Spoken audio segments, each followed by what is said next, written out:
Hey everyone, my name is Leo Padron. We're here. I'm the instructor for your Hot Session 1, your probationary skill deploying a bundle. So what we're going to do today is we're going to go ahead and go over the skill sheet. We're going to go ahead and speak about it, and we're going to go ahead and go out and we're going to go ahead and complete that skill as well. We're going to go over the skill sheet. We're going to go ahead and look step by step of the process. We're going to go ahead and learn about the reasons for the deployment bundle, or the bundle deployment, and we'll go ahead and speak about that as well. Go ahead and go to the next slide. A little about myself. I'm your instructor. Once again, my name is Leo Padron. I'm here with the Austin Fire Department, here at Station 21, soon to be at Quit 19. I've been a firefighter for Austin Fire Department for approximately 2 years. That's including the academy and including probation, which I just got off of in January.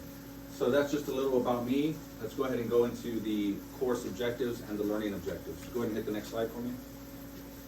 The learning objectives of this, we're going to go ahead and go through the proper steps needed in order to complete the bundle deployment for this skill. We're going to go ahead and look at the necessary verbalizations that we need to go ahead and speak about. We need to say that verbatim for this skill as well. The verbalizations for this skill are going to be pass-fail, so we're going to go ahead and make sure that we know those verbatim, okay? We're going to go ahead and go step by step throughout the skill and make sure that we hit each step. And then we're going to go ahead and demonstrate later on. We're going to go ahead and go to the AFD tower, and we're going to go ahead and demonstrate the proper procedure and the proper way to go ahead and do this hose deployment. Can you go ahead and hit the next slide?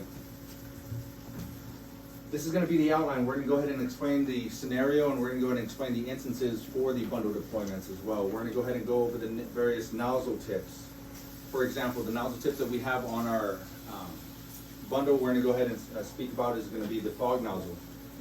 The reason that we're going to go ahead and speak about the various tips on these bundles is because if you, for some reason you switch from a fog nozzle to, for example, a 1-inch tip, you have to let your driver know. So as a probationary firefighter or as a rookie, is when you go out there and your officer says we need to go ahead and get more water on that, we're going to go ahead and switch that. We have to let our driver know so that he knows to pump that. Of course, that's going to be later on in your career when you become a driver.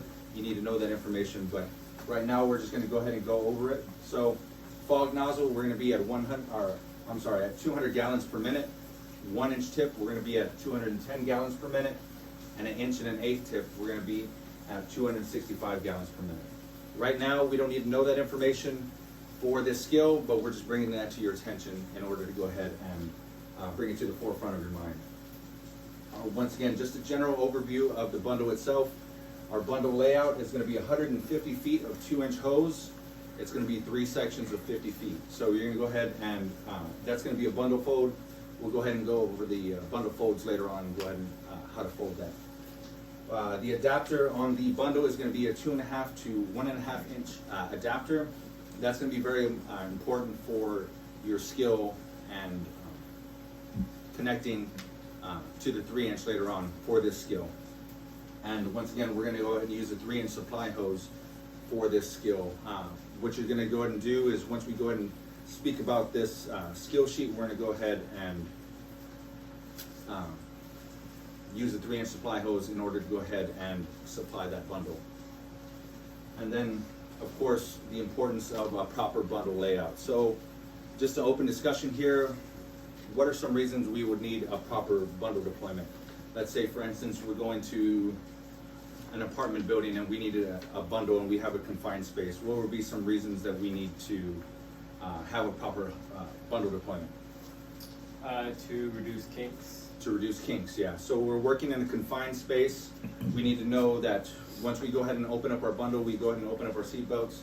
We need to make sure that we pull our bundle and reduce the kinks as much as possible, correct? Do we have another reason? Yeah, to make sure you've got enough hose line to reach the seat of the fire. Exactly. So what we're going to go ahead and do is, on this skill, the way that we have it set up is we're going to go ahead and have a fire door right here.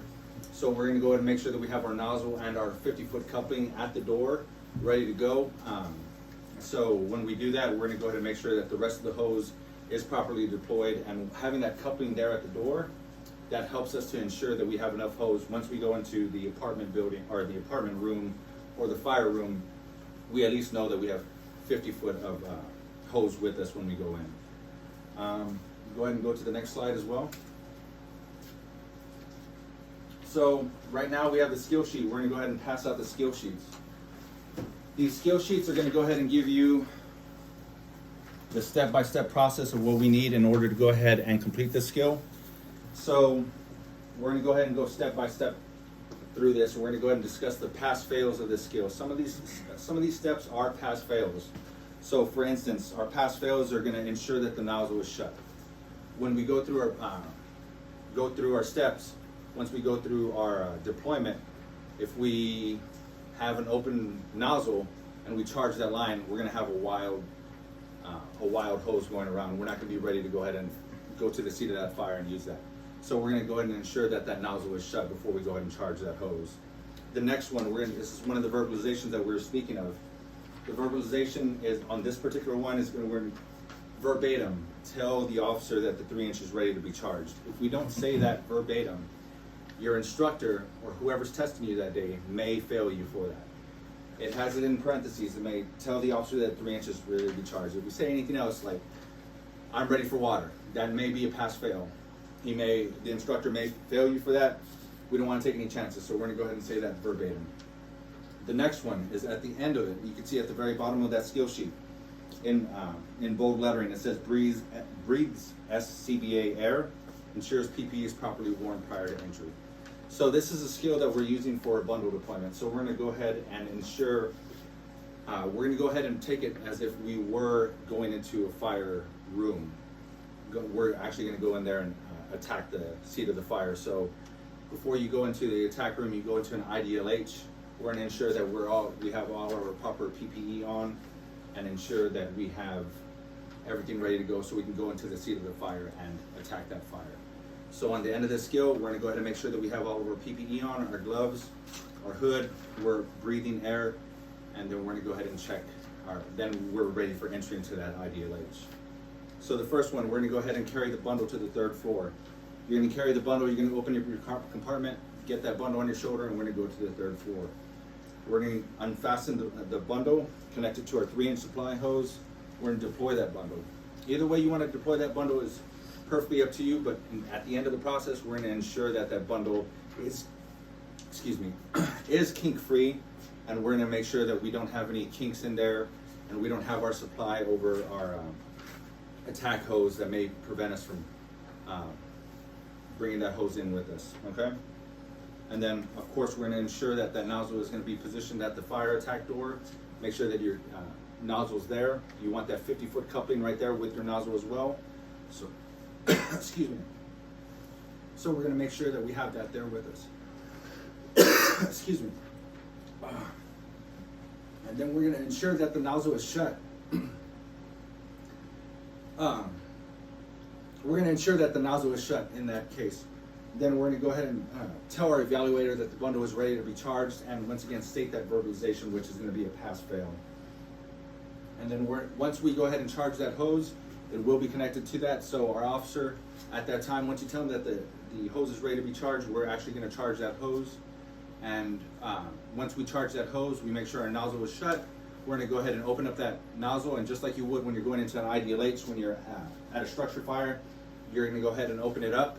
The driver's going to go ahead and set his pressure, and you're going to go through the nozzle rotations. You're going to make sure that your nozzle is working before you go into the IDLH.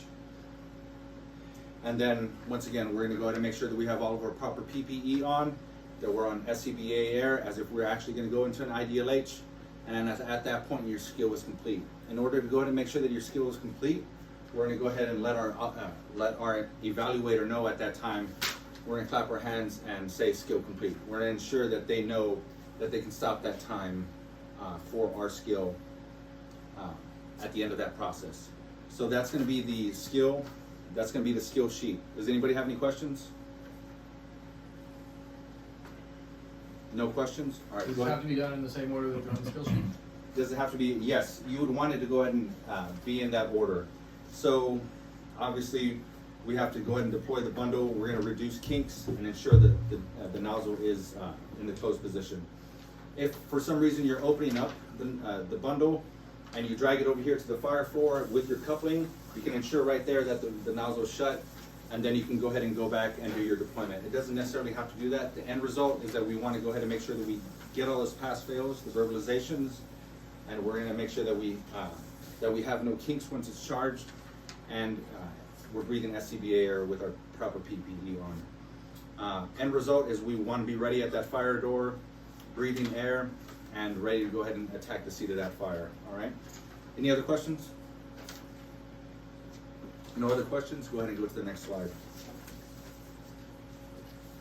All right, so we're going to go ahead and go through the AFD tower. We're going to go ahead and go through this. We're going to go ahead and have everyone go through the verbalizations. We'll go ahead and give some time before we go ahead and do that. We're going to go ahead and speak. Have any questions? We're going to go ahead and speak to those questions, answer any questions. Before we go ahead and do that, we're going to go ahead and talk about the importance of the bundle. So give some reasons why we would use a bundle instead of a handler. If we need more water. If you need more water, yes. If you need more water, another example would be if we need better reach. So for example, we're using a rack line from the engine that only has 200 feet of reach. So for instance, if our attack engine's over here and we know we need to go to the 3rd floor of an apartment complex, obviously those 200 feet may or may not reach it, but we don't want to go ahead and take that chance. So we're going to go ahead and utilize our bundle. Obviously our officer would let us know at that time if we need to go ahead and utilize a bundle, or if he believes that we can reach it with a rack line, we can reach it with a rack line. But what we will go ahead and do is we'd use that bundle, we'd go to the 3rd floor, we'd deploy our bundle, we would drop our supply side down to our second firefighter who would be connecting it to our supply hose there. And that would give us more reach, that would give us what we would need to go ahead and get into that fire room and attack that fire floor. Do you know of any other reasons that we may need to go ahead and use that? Maneuverability. Maneuverability, yeah. So maneuverability, yeah, that's a great point as well. It's going to be a little bit thicker hose. It's going to be a little bit harder to maneuver around, especially in confined spaces. But either an 1.5 inch line or the 2-inch bundle, or 1 3/4 inch, I'm sorry, or the 2-inch, it is going to be a little bit more difficult on that 2-inch, but we're going to go ahead and utilize that. Once again, it's going to be for more gallonage, more water on that seat of that fire, and we're going to go ahead and have more range, if so to speak. Because for that supply line, we can go ahead and pull as much supply line as we need as far as what our engine has, and then we'd be able to go ahead and connect it to that 150-foot bundle. So utilizing that bundle, that gives us more reach, more water on the fire, and more maneuverability in some cases as well. Is there any other reasons that we may use a bundle? No, but that pretty much sums it up, right? It's either going to be the reach or we're going to need more water on that fire. In most cases, it's going to be the reach. We're going to use bundles when, like I said, we are not going to be able to get it with either a bumper line, our rear discharge line, or our go-to rack lines that we have. So another example would be, for instance, if we have a long driveway, we're not going to be able to park. We're not going to be able to park on the street, and we're not going to be able to reach it with that 200 feet of rack line hose that we have. So we may carry a bundle, although it's, let's say, for instance, a single-story structure. We may need to go ahead and utilize that bundle, and then we'd have our second firefighter come in, dragging our supply line all the way up until we need it. And then we drop our bundle and then go into the fire room from there. So we'll go ahead and once again speak to the skills. Once again, we're going to go ahead and memorize the pass fails on this skill. We're going to go ahead and know that we need to go ahead and meet those pass fails, and we're going to go ahead and meet the time frame on this. The time frame for this skill, once you go ahead and open up that compartment, once you go ahead and touch that bundle, open up that compartment, that's when your time starts. To complete the whole skill is going to be 4 minutes and 36 seconds. Once we complete that skill, once again, you're going to go. Our time stops once we go ahead and complete it. We make sure that we have no kinks. We go on air, and we make sure that we say those verbalizations. Once again, we'll go ahead and go down to the drill tower. We'll go ahead and practice this a bit. We'll do a walkthrough. I'll have another instructor walk you through that process, walk you step by step. We're gonna see that instructor do that skill, complete it, and then we're gonna certainly go ahead and go step by step from there. We're gonna make sure that everyone passes, make sure everyone knows the steps. Some of these, once again, are pass fails, so we wanna make sure that we have that, have those steps down and make sure that we pass those skills. Any other questions? All right, so that's gonna be the hose deployment. Let's go ahead and go down to the drill field right now. We'll go ahead and practice that, and then we'll go ahead and complete this skill. All right, thank you. I have 1534.